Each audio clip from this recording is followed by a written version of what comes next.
আকর্ষণ করে বলছি, আপনারা তাকিয়ে দেখেন শেখ হাসিনা আজকে কোথায়, তাদের মন্ত্রীরা কোথায়। আপনারা ঘুমিয়ে ঘুমিয়ে বাসায় গিয়ে পরিবারের সাথে বুদ্ধি পরামর্শ করে আমাদের এই দোকানের ব্যবস্থা করে অতি তাড়াতাড়ি, নচেত আপনাদের এই বিশ্ববিদ্যালয় ছেড়ে বাংলার মাটি থেকে পালাতে হবে। এ পর্যায়ে বক্তব্য রাখবেন আমাদের জিয়া পরিষদ কেন্দ্রীয় কমিটির সম্মানিত সাংগঠনিক সম্পাদক জনাব রবিউল ইসলাম রবি। বিসমিল্লাহির রহমানির রহিম। আমি সদ্য মাত্র বাংলাদেশ দ্বিতীয়বার স্বাধীনতার স্বাদ গ্রহণ করেছি। ঠিক সেই সময়ে রক্তাক্ত বাংলাদেশ, এই রক্তাক্ত বাংলাদেশে ছাত্র জনতার আন্দোলনের মাধ্যমে শেখ হাসিনা সরকারকে পতন ঘটাইছি এবং তিনি পলায়ন করেছে। শেখ হাসিনা তুমি ভারত থেকে যতই আন্দোলনের ডাক দাও, যদি আবার জনতা খেপে যায় তোমার এই আওয়ামী লীগের নিশ্চিহ্ন করে দিবে। এখনো সময় রয়েছে, তুমি ভারত থেকে কোনো প্রকার ষড়যন্ত্র করবে না। আজকের এই জাতীয় বিশ্ববিদ্যালয় চাকরিচ্যুত প্রতিবাদ সভায় আমার সম্মানিত সদস্য সচিব রানা ভাই সহ আমার সহযোদ্ধা সকলকে আমি সংগ্রামী অভিনন্দন রেখে বক্তব্য বলতে চাই। আপনার জাতীয় বিশ্ববিদ্যালয়ে যারা রয়েছেন সাবধান। দুঃখজনক ভাবে বললেও সত্য, আপনারা কি করেছেন? আমাদেরকে চাকরিচ্যুত করেছেন। এরপরও ক্ষান্ত নাই। আমাদের চাকরিচ্যুত হওয়ানোর পিছনে আপনার কারণ ছিল প্রমোশন, সকল প্রমোশন আপনারা নিয়েছেন। আপনার লজ্জা থাকা উচিত। সর্বশেষ 5 তারিখে এই হাসিনা সরকার পতন ঘটানোর পর আপনারা একটি ফাইল রেডি করেছেন। সেই ফাইলে প্রমোশনের প্রক্রিয়া সহ দপ্তর বন্টন করেছেন। আমি দপ্তর বন্টনকারীকে ধিক্কার জানাই। আপনাদের উচিত আমাদেরকে পরোয়া না করে আপনারা প্রমোশনের প্রক্রিয়া চালাচ্ছেন। সাবধান হয়ে যান।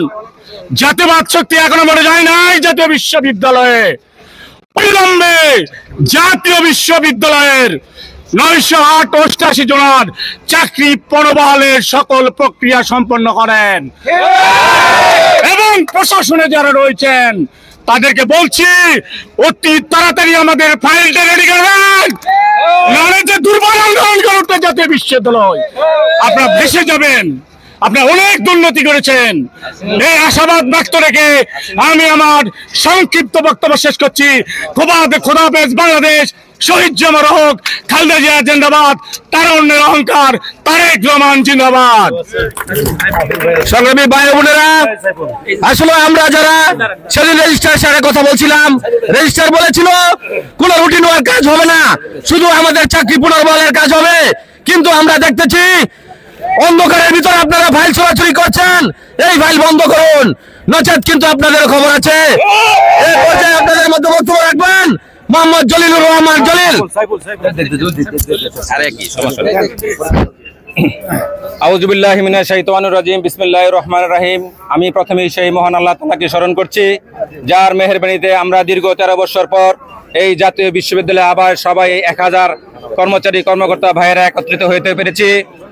আমি স্মরণ করছি বৈষম্যবিরোধী ছাত্র আন্দোলনে যে সমস্ত ছাত্র এবং জনতা শহীদ হয়েছেন তাদের আত্মার মাগফিরাত কামনা করে আমি কিছু কথা আপনাদের সাথে বলতে চাই। সেটা হচ্ছে, আপনারা সবাই জানেন আমাদের 2003-2004 সালে যে সমস্ত নিয়োগ হয়েছিল সেই নিয়োগের বিরুদ্ধে ব্যারিস্টার ফজলে রাব্বি আমাদের জনস্বার্থে একটি মামলা করেছিল। সেই মামলাটি 2005 সালে খারিজ হয়ে যাওয়ার পর অন্যায়ভাবে একতরফাভাবে এই আমাদের আকামের মুজাম্মেল, যাকে আমরা আমাদের এই গাজীপুরের এখন আকামের মুজাম্মেল আগেও জানতাম এখনো জানি, উনি একটি রিভিউ পিটিশনের মাধ্যমে এই আমাদের শামসুদ্দিন মানিক চৌধুরী, যে নাকি একজন বিতর্কিত বিচারপতি আগেও ছিলেন এখনো আছেন, সেই কুলাঙ্গার আমাদের একতরফাভাবে আমাদের চাকরিগুলো ডিসমিস করে দেয় জাতীয় বিশ্ববিদ্যালয় থেকে।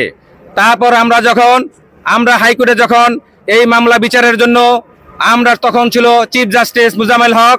সেই মুজাম্মেল হক এই হাসান ফয়েজ সিদ্দিকী এই উনার বেঞ্চে মামলাটি এক মাসের সময় বেঁধে দিয়ে মামলাটি পরিচালনা করার জন্য সময় দিয়ে উনি কার্যক্রম পরিচালনা করার জন্য নির্দেশ দেন। আমরা দীর্ঘ 1 মাসের মধ্যে দেখতে পারছি এই বিভিন্ন শুনানির মধ্যে এই সাবেক চিফ জাস্টিস হাসান ফয়েজ সিদ্দিকী উনি বলেছিল এতগুলো লোকের চাকরিতেও আমি কাগজপত্র পরিচালনা করে যা দেখলাম, আমরা তখন আমার নিজ চোখে আমি শুনেছি উনি বলল যে এদের শরীরে তো আঁচল লাগারও কথা না। কিন্তু ভাগ্যের সেই নির্মম পরিহাস, আমাদের জাতীয় বিশ্ববিদ্যালয়ের পক্ষ থেকে ব্যারিস্টার হিসেবে দাঁড় করেছিল ব্যারিস্টার জাফরকে। সেই ব্যারিস্টার জাফর এই বিশ্ববিদ্যালয়ে আমাদের চাকরির বিরোধিতা করার পর যখন নাকি আমাদের একটি রায় আসে যে আমাদের সমস্ত বিশ্ববিদ্যালয়ের চাকরি যারা করতেছে 1000 লোক অবৈধ ঘোষণা করে, এই অবৈধ ঘোষণা করার কিছুদিনের ভিতরে ব্যারিস্টার জাফর যে নাকি স্বাভাবিক একদম আমার চেয়ে ছোট বয়সের একটা ছেলে, তাকে বিচারপতি বানিয়ে দেওয়া হয়। পুরস্কার হিসেবে তাকে বিচারপতি বানিয়ে দেওয়া হয় ব্যারিস্টার জাফরকে। পুরস্কার হিসেবে এই আকামের মোজাম্মেল হককে বানিয়ে দেওয়া হয় মুক্তিযোদ্ধা বিষয়ক মন্ত্রী। পুরস্কার হিসেবে এই হাসান ফয়েজ সিদ্দিকী